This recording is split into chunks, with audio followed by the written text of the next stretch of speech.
निलेश सांबरेचं पहिलं मी मनापासून अभिनंदन करतो की त्यांनी आज रत्नागिरीपासून पोलादपूरपासून आता माणगावपर्यंत ज्या रुग्णवाहिका दिलेल्या आहेत त्याबद्दल त्यांना मी धन्यवाद देतो। आपल्या म्हणणं बरोबर आहे की कधी कधी शासनाच्या रुग्णवाहिका अपुऱ्या पडतात, मग 108च्या असेल 102च्या असतील आणि त्यावेळेला मग आमच्या रुग्णवाहिकेची आठवण येते।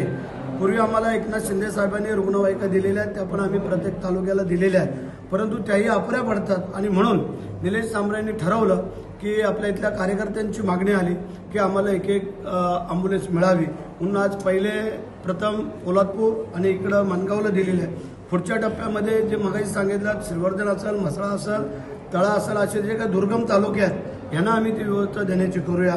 आणि त्यांनी नुसते ॲम्ब्युलन्स देऊन थांबलेले नाहीत, आरोग्यासाठी इथं वेगळी व्यवस्था करतायत, वाचनालयासाठी केलेली आहे, कॉम्प्युटरसाठी केलेली आहे, सीबीएसचं स्कूल।